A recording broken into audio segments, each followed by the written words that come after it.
Alors, il y a quelques temps, j'ai fait un épisode sur un complotiste québécois qui a pas mal été partagé sur Facebook, hein. Ça a fait en sorte que je me suis fait découvrir par beaucoup de boomers. Il y en a plusieurs qui m'ont envoyé des messages très positifs et il y en a d'autres qui m'ont attaqué avec une répartie incroyable, comme cette personne qui dit On voit bien à sa chevelure qu'il s'agit d'un gros mouton. Bref, ça tombait sous le sens qu'aujourd'hui, on parle d'un documentaire complotiste excessivement populaire au sein de ma nouvelle démographie. J'ai nommé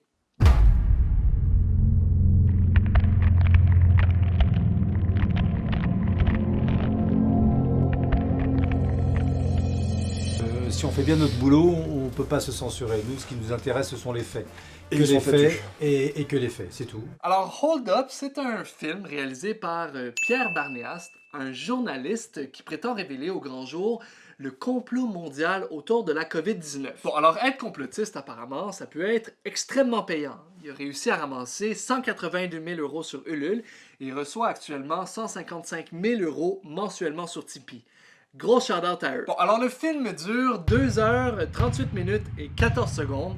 Croyez-le ou non, je l'ai écouté dans son entièreté. Donc pour vous épargner le même sort, je vous propose aujourd'hui un petit compte-rendu des mensonges qui y sont affirmés. Bon, alors j'ai pas tout mis, hein, parce que je tiens quand même un minimum à ma santé mentale, mais attachez votre ceinture, c'est intense. Ok, c'est parti.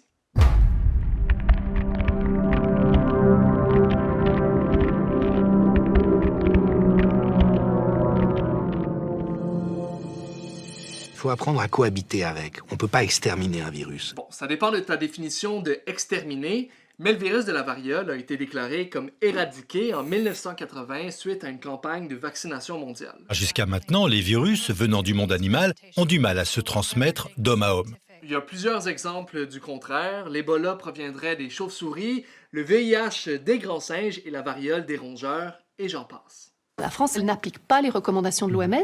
L'OMS ne dit pas que tout le monde doit mettre un masque. Bon, alors ça c'est faux, hein. L'OMS dit bel et bien que le masque est une mesure clé pour supprimer la transmission et sauver des vies. Mais les masques en coton, on sait que c'est moins protecteur. Déjà, les masques chirurgicaux, c'est pas très protecteur, puisque c'est même marqué sur la boîte que ça ne protège pas des infections. Ça, je comprends pas pourquoi il y a du monde qui ont toujours pas compris, parce que ça a quand même été expliqué des milliers de fois. Le port du masque par la population, c'est pas pour protéger la personne qui le porte, mais pour limiter la chance que tu transmettes le virus si tu es contaminé. Ces courbes appartiennent à l'INSEE. Elles correspondent au nombre de morts total en 2018, 2019, 2020, de mars à septembre. Le virus a donc particulièrement sévi du 15 mars au 15 avril, période où nous étions tous confinés grâce à une mesure historique censée ne pas faire apparaître cette courbe. Alors l'idée qui est présentée ici, c'est que le premier confinement en France aurait été inefficace parce qu'il y a eu une hausse des décès au moment où il a été mis en vigueur. C'est faux. Quand une personne meurt de la COVID-19 à une date donnée, ça veut dire qu'elle a été contaminée en moyenne 3 à 4 semaines plus tôt. Autrement dit, le pic de mort pendant le premier confinement en France correspond à des contaminations qui sont survenues avant sa mise en vigueur. D'ailleurs, il y a un papier scientifique qui a déterminé que le premier confinement en France aurait réduit le taux de contamination de 84%. Quand même. En attendant, les chiffres du premier bilan du confinement se font plutôt rares. Les plaintes pour viol auraient été multipliées par 3, selon un expert psychiatre de la brigade des mineurs. En temps normal, il y a 12 000 agressions sexuelles d'enfants chaque jour. C'est vrai que le confinement a eu un effet négatif sur différentes formes d'agression. Par contre, il n'y a pas 12 000 agressions sexuelles sur des mineurs par jour en France, mais bien par année, ce qui revient plutôt à environ 33 agressions par jour. C'est beaucoup trop, mais je trouve que ça en dit quand même long sur le sérieux de la démarche du journaliste derrière le documentaire. Quant à la Suède, qui n'a pas confiné, les chiffres parlent d'eux-mêmes. Inutile d'en rajouter. D'une certaine manière, pour moi, la Suède a décidé autour de la mi-mars de ne pas intervenir. Et vous savez quoi? J'ai beaucoup d'amis en Suède. J'étais nerveux, mais vous savez, il est devenu assez clair début avril qu'ils avaient pris la bonne décision. C'était une merveilleuse expérience. Alors à plusieurs reprises, le documentaire fait référence à la Suède comme l'exemple d'un pays qui aurait été complètement épargné de la pandémie sans avoir fait de confinement pour justement prouver son inefficacité. Alors il y a plusieurs choses. De un, c'est faux d'affirmer que la Suède n'est pas intervenue pendant la pandémie, hein. C'est plutôt que beaucoup de mesures qui étaient des obligations ailleurs ont été sous forme de recommandations là-bas. Ensuite, l'idée que le pays s'en est particulièrement bien tiré est fausse, hein. En date du 12 novembre, la Suède avait un bilan de 600 morts pour 1 million d'habitants, ce qui est à peine moins que celui de la France et beaucoup plus que ses pays voisins, 66 pour la Finlande et 53 pour la Norvège. D'ailleurs, il y a une étude québécoise qui vient tout juste de déterminer que le confinement au Québec devrait permettre d'éviter environ 9000 décès relativement à si on avait adopté la stratégie suédoise. En plus, au moment où je tourne cette vidéo, la Suède vient tout juste d'annoncer une première mesure contraignante devant l'accroissement des infections de la deuxième vague en limitant les rassemblements intérieurs à 8 personnes. Donc, c'est pas parfait, la Suède. Non, non, non. Ce virus va jusqu'à faire construire des futurs camps d'internement au Canada. Où ces camps seront-ils construits? Combien de personnes seront-elles détenues? Et pour quelles raisons des personnes seraient-elles gardées dans ces camps d'isolement? Ok, bon, ça c'est faux, hein. Il n'a jamais été question de faire des camps d'internement pour les Canadiens atteints du coronavirus. C'est une fausse rumeur qui vient d'une information qui a été déformée puis propagée par des conspirationnistes concernant des lieux prévus pour accueillir les voyageurs qui entrent au Canada et qui ont nulle part où se mettre en quarantaine. Ici, on a commencé à nous parler de l'hypothèse d'une deuxième vague. Ça serait un scoop, ça serait une nouveauté absolue en termes d'épidémie mondiale. Bon, alors il y a plusieurs exemples d'épidémies qui se sont pas limitées à une seule vague, hein. La grippe espagnole de 1918, H2N2 de 1957, le H3N2 de 1968, etc. En résumé, 8 mois après l'épidémie, ce virus aura donc fait un peu plus d'1 million de morts dans le monde, soit bien moins que la tuberculose qui n'interpelle personne. La tuberculose a fait 1,4 million de morts en 2019. Au moment où je tourne cette vidéo, la COVID a fait plus d'1,3 million de victimes en 9 mois. On est donc dans une mortalité égale ou supérieure à celle de la tuberculose. Et contrairement à la COVID-19, la tuberculose affecte disproportionnellement l'Afrique et l'Asie. Si j'avais à mettre ma main au feu, je dirais que c'est plutôt pour cette raison-là que tout le monde s'en fout un peu en Occident. Oups!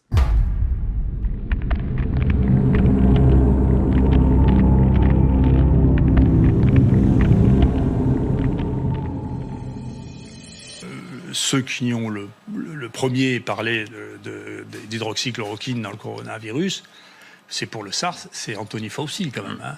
Alors, il ne le dit plus. Mais à l'époque, il disait pour le SARS, le meilleur traitement de tous, c'est l'hydroxychloroquine. Anthony Fauci, c'est lui. C'est le monsieur santé des États-Unis. L'hydroxychloroquine, c'est un médicament qui a été la source de beaucoup de débats par rapport à si oui ou non il serait un traitement efficace au coronavirus. Un des complots très populaires dit que son efficacité aurait été prouvée et que Anthony Fauci essaierait de nous le cacher. Alors ce complot se base sur une étude de 2005 qui affirme que la chloroquine est efficace pour prévenir la propagation du SARS-CoV. Par contre, l'étude avait été faite dans le cadre de tests in vitro à l'aide de cellules de culture. Autrement dit, elle prouvait aucunement l'efficacité du traitement sur des êtres humains. Suite à l'explosion des théories du complot, un des auteurs de l'étude en question a même précisé que la thèse complotiste était complètement absurde et que d'autres études subséquentes faites sur des souris ont démontré que la chloroquine n'était pas efficace contre le SARS-CoV. Enfin, on ne peut pas dire qu'il y a des problèmes avec l'hydroxychloroquine. Depuis, il y a 2 milliards de personnes qui en ont pris, on n'en a jamais entendu parler. C'est faux. Comme le confirme un avis du gouvernement canadien, l'hydroxychloroquine est bien connue pour pouvoir entraîner de graves effets secondaires, notamment de graves troubles du rythme cardiaque, qui dans les cas les plus graves peuvent être mortels. D'ailleurs, cet intervenant, Philippe Douste-Blazy, s'est désolidarisé du film après sa sortie, le qualifiant de complotisme pur. Quand le Lancet est sorti, dans la plupart des pays du monde, les médecins prescrivaient largement l'hydroxychloroquine. Ils ont dit peut-être qu'on fait une erreur, maintenant c'est prouvé dans le plus grand journal mondial, on arrête. Et on a observé dans plein de pays, mais très proches de nous, dans la Suisse, mais d'autres pays européens et plus lointains en Asie, en Amérique, on a vu un pic de mortalité pendant 2-3 semaines qui était l'effet Lancet, puisque les gens avaient arrêté de prescrire. Ok, alors ça c'est un complot appelé le Lancegate dans le milieu complotiste. En gros, le 22 mai dernier, il y a une étude scientifique qui a été publiée dans la prestigieuse revue scientifique Le Lancet qui soulignait des effets très dangereux de la prise d'hydroxychloroquine. L'étude a été rétractée le 4 juin puisque le journal jugeait que les données utilisées n'étaient pas assez fiables. Ceci étant dit, l'idée que cet événement aurait causé des pics de mortalité en Suisse et ailleurs dans le monde à cause que les médecins auraient arrêté d'utiliser le médicament est fausse. Il n'y a aucun pic de mortalité en lien avec la COVID-19 en juin qui a été observé ni en France, ni en Italie, ni en Espagne, ni en Suisse, ni au Canada, etc. Il aura piloté l'étude Discovery, dont on connaît la fin. La coûteuse enquête française a dû être annulée, officiellement faute de patients, l'épidémie étant derrière. Officieusement, pour faire barrage à l'hydroxychloroquine, qui affichait les meilleurs résultats intermédiaires face au placebo, comme le montre ce croquis. Bon, alors ça, c'est doublement faux. Premièrement, le fameux croquis qui est montré est même pas issu de Discovery, mais bien d'une autre étude du scientifique controversé Didier Raoult. Deuxièmement, Discovery n'a pas été annulé, mais plutôt intégré à l'étude Solidarity de l'OMS, et les résultats préliminaires de cette étude ont démontré que l'hydroxychloroquine n'a aucune efficacité comme traitement à la COVID-19. Ce débat sur l'hydroxychloroquine est totalement ubuesque. Nous sommes le seul pays au monde à l'avoir eu. Alors c'est vrai que la France a particulièrement eu un gros débat sur son utilisation, mais la raison pour expliquer ça, c'est plutôt que la plupart des autres pays ont rapidement reconnu son inefficacité dans le contexte actuel et sont passés à un autre appel.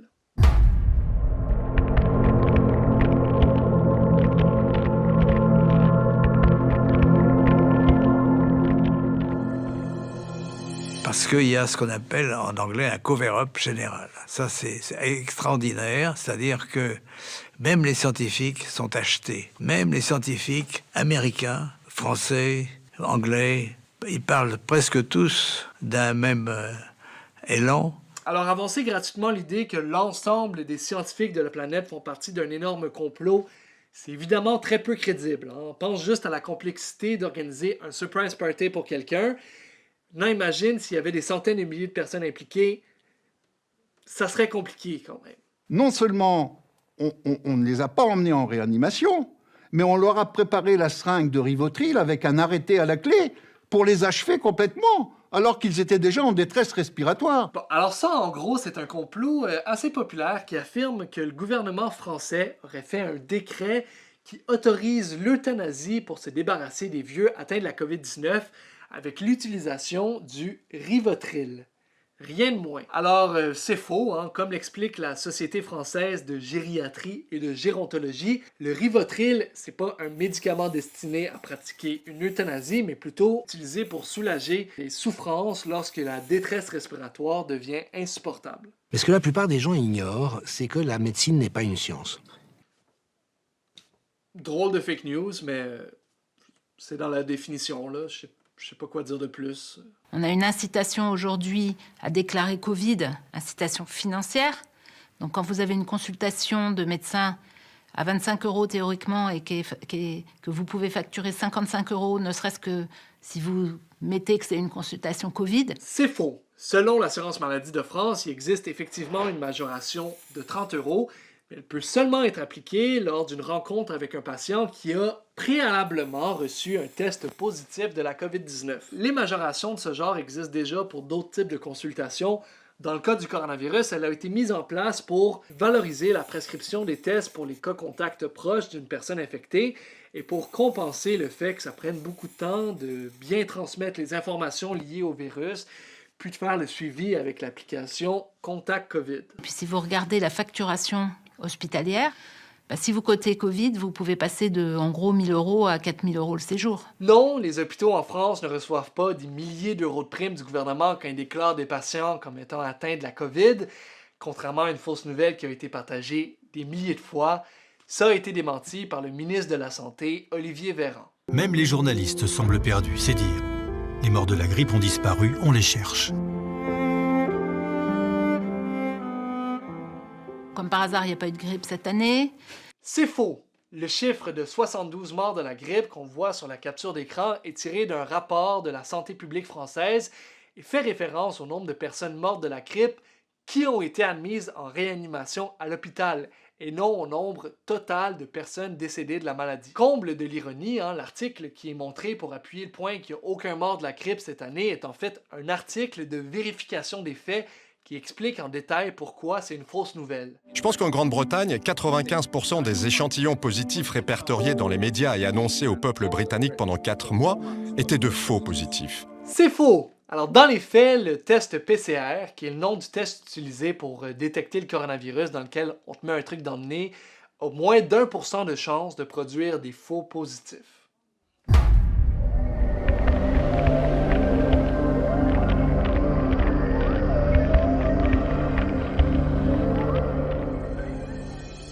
Alors pourquoi il y a autant de cas positifs? Parce qu'on monte les cycles. On vous a déjà expliqué plusieurs fois que les cycles d'amplification de l'ARN du Covid, plus on monte, plus on va au-delà des 30, plus on va trouver des traces infinitésimales de n'importe quoi, d'une ancienne grippe, d'un ancien rhume, d'un virus mort, de tout. Grossièrement, le test de dépistage de la COVID-19 consiste à te mettre un bon gros coton-tige dans le nez pour prélever du mucus, puis à faire ce qu'on appelle des cycles d'amplification pour essayer de trouver des traces du virus.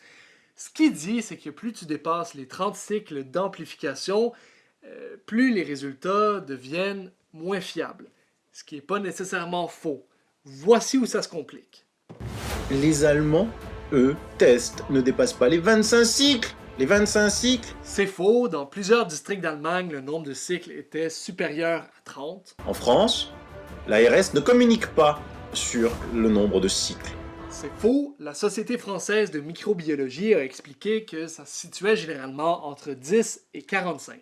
Donc, vu qu'en France, il y a beaucoup plus de cas positifs que tout autour de l'Europe, autour d'elle, soit vous croyez que le virus s'arrête aux frontières, soit ça veut dire que la France a un taux de cycle supérieur. Ce que cette conclusion sous-entend, c'est que la France ferait juste mettre des taux d'amplification faramineux pour déclarer des cas positifs à outrance. Ce qu'il faut savoir, c'est qu'en France, au-delà de 33 cycles, un résultat est considéré comme étant positif faible, et au-delà de 37 cycles, un résultat est considéré comme étant négatif si un seul gène est repéré. Il y a beaucoup de pays qui sont en train de recompter les morts. Il faut réaliser qu'on a interdit les autopsies. Pour quelle raison, là aussi? Instruction de l'OMS, etc. Comment expliquer cette décision absurde de l'OMS? Sauf peut-être à courir derrière des chiffres apocalyptiques qu'elle a elle-même annoncés et qui relèvent de la pure fiction. Devinez quoi? C'est faux. L'OMS n'a jamais interdit les autopsies. D'ailleurs, l'OMS n'aurait pas le pouvoir d'interdire les autopsies, même si elle le voulait. Tout ce qu'elle peut faire, c'est émettre des recommandations. Cette fausse information provient encore une fois d'un biais de l'OMS qui a été déformé par des complotistes qui, en gros, dit de prendre des précautions quand on manipule le corps d'une personne décédée du coronavirus, puisqu'il pourrait encore être contagieux. Bienvenue chez Bill Gates, l'étonnant informaticien devenu le grand spécialiste des virus, après avoir échoué à les maîtriser chez Microsoft, en vaccinant les autres. Aujourd'hui, le milliardaire se retrouve face à un autre géant, l'avocat Bob Kennedy, qui a lui près de 400 000 dossiers d'enfants handicapés à la suite de vaccinations en Inde un peu rapides et parfois forcées. Selon une fake news qui a été largement partagée, la campagne de vaccination à la polio par la fondation de Bill Gates aurait paralysé 496 000 enfants en Inde. C'est censé nous faire comprendre que les vaccins, c'est mal. Cette rumeur part d'une étude indienne qui trouve un lien entre une forme de paralysie non polio et les campagnes de vaccination contre la polio. Alors déjà, la méthodologie de cette étude a été vivement critiquée, et en plus, suite à toute la désinformation qui a été propagée, les auteurs de l'étude en question ont émis un billet dans lequel ils précisaient que la paralysie non polio, par définition, excluait la paralysie causée par la prise du vaccin contre la polio. En 2009, ce livre préfacé par le journaliste écrivain Alexandre Adler rapporte des archives secrètes de la CIA. Et pour savoir ce qu'on allait vivre 11 ans plus tard, en 2020, il suffisait de lire la page 250. Le déclenchement possible d'une pandémie mondiale, ce sera sans doute en Chine. Premièrement, l'ouvrage qui est cité date pas de 2009, mais plutôt de 2005. C'est si simple à vérifier pourtant. Comme l'a précisé l'auteur du texte dans une entrevue, la raison pour laquelle il a pu être si précis, c'est qu'avec l'expérience déjà connue en termes d'épidémie et la mondialisation, c'était inévitable qu'on connaisse éventuellement un virus qui allait véritablement s'étendre sur Terre. Le 5 décembre, il y a une loi qui a été présentée pour rendre légal le confinement. C'est étonnant. C'est très étonnant. Alors, on fait ici référence à une loi française datant du 5 décembre, soit avant la pandémie, qui aurait légalisé le confinement. Premièrement, comme précisé dans le projet de loi, ce texte était motivé par l'épidémie de rougeole qui a sévi en France et par les difficultés grandissantes face au développement des maladies transmises par les insectes. Ça avait donc rien à voir avec la COVID-19. Deuxièmement, cette loi ne mentionne en aucun cas le confinement. On y parle plutôt de mise en quarantaine obligatoire pour des personnes atteintes d'une maladie hautement transmissible. Le virus est bien sorti de l'Institut Pasteur avant d'être envoyé à Wuhan ou ailleurs.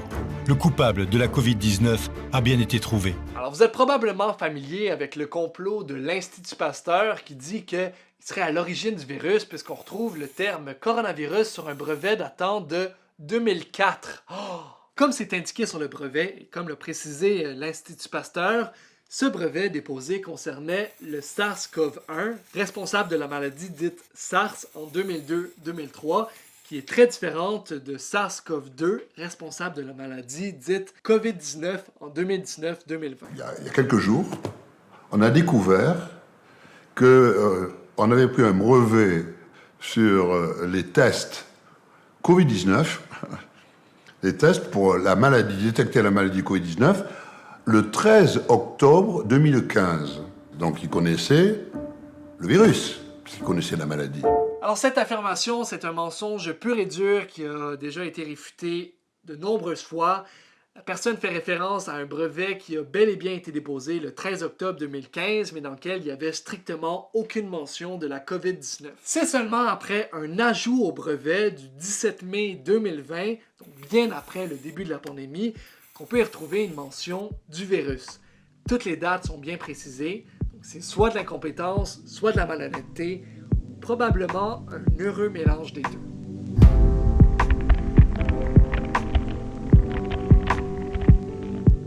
On ne peut pas se censurer. Nous, ce qui nous intéresse, ce sont les faits. Que les faits et que les faits, c'est tout. Donc voilà, j'ai pris le chemin long pour essayer de vous démontrer que dans ce film, tout est faux. Malgré ça, la réalité, c'est que j'ai probablement pas réussi à convaincre qui que ce soit qui adhérait déjà à ces théories du complot. Alors quand les faits ont plus d'importance, qu'est-ce qu'on fait? Déjà, faut pas oublier que c'est tout à fait normal. Selon des experts, le contexte de crise actuelle qui nuit aux besoins psychologiques des individus et qui les isole, c'est le cocktail parfait pour les rendre plus superstitieux. Par-dessus tout ça, il faut pas négliger le rôle que joue l'exclusion sociale dans l'adhésion aux théories du complot. Plus tu y adhères, plus tu vas tendre à te faire exclure, et plus tu te fais exclure, plus tu vas tendre à y adhérer.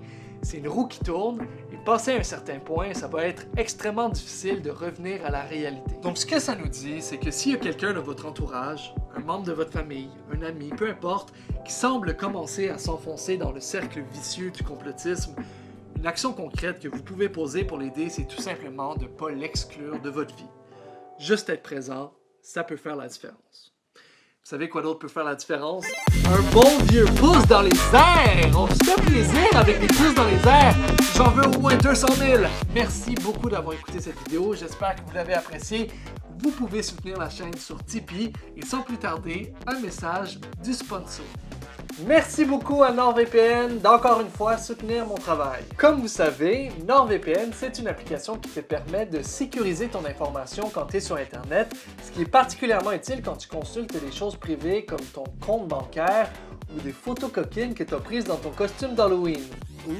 Mis à part ça, NordVPN peut également te permettre d'écouter du contenu qui n'est pas rendu disponible dans ton pays en changeant le pays duquel tu utilises Internet. Par exemple, disons que tu es en France et que tu veux écouter Le Seigneur des Anneaux sur Netflix, tout ce que tu as à faire, c'est changer ton pays pour le Canada, et voilà. Tu peux maintenant oublier les offres de ton existence sans aucune scrupule. Yes! Alors si c'est une offre qui pourrait t'intéresser et que tu as envie de soutenir mon travail, tu peux aller sur nordvpn.com/Thomas afin d'avoir 68% de rabais sur un plan de 2 ans ainsi que 4 mois gratuits en utilisant le code promo Thomas. Et si jamais tu n'es pas satisfait, il n'y a pas de problème, ils ont une politique de remboursement dans les 30 jours suivant l'achat. Merci beaucoup NordVPN.